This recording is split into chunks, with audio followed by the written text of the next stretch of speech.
Literally এত লজ্জা ভাই, মেয়েদের সাথে কথা বলতে লজ্জা, স্টেজে উঠতে পারবা না।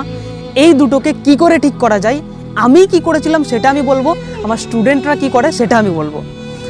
যে কোনো ফিল্ডে তুমি যদি 6 মাস গড লেভেলের হার্ডওয়ার্ক করে নাও, সেই ফিল্ডের তুমি টপ পজিশানে চলে যাবে। যে কোনো একটা ফিল্ডের টপ পজিশানে যখনই যাবে, এইরকম একটা অ্যাটিটিউড আসবে যে আমি যদি ওই ফিল্ডে, যেই ফিল্ডের লোক ওখানে বসে আছে সামনে, 6 মাস যদি কাজ করি ওই ফিল্ডে আমি টপ পজিশানে চলে যাব। তো তোমার এরকম একটা কনফিডেন্স আসবে, যেটা আমার এসেছিল, এবং আমি ভিডিও করার জন্য আরও বেশি কনফিডেন্স এসছে। ওকে, আমার স্টুডেন্টরা কি করে, ওরা এমনি স্কুলের পড়া পড়ে, বাট আমি এটাও করাই। রবিবার দিন একটা ক্লাস থাকে ওদের জন্য, এমন একটা ক্লাস যেখানে আমি ওদের কার্টুন দেখাই, গ্রিন গোল্ড ইংলিশ, যে এক্সপ্রেশন দিয়ে ছোটা ভীমের কার্টুনটা হয়, বোঝার দরকার নেই, ওরা কিন্তু বোঝে সেটা ক্যামেরায়, যে স্ট্যান্ডটা ভিডিও হচ্ছে সেই স্ট্যান্ডটা আমি ওদের সামনে দিয়ে দিই।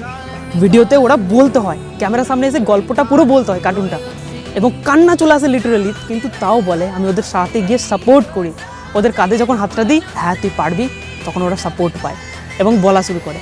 তো এরকম করে আমি করেছিলাম, এরকম করে আমার স্টুডেন্টরা করছে। তোমরা চাইলে এই দুটোর যে কোনো একটা চুজ করতে পারো, বাট প্রথমটা যদি চুজ করো, বি দ্য বেস্ট যে কোনো একটা ফিল্ডের মধ্যে, তাহলে তোমার সাইনেস জীবনে আসবে না, এটুকু আমি বলতে পারি। যে কোনো জায়গায় কি তুমি কথা বলতে পারবা।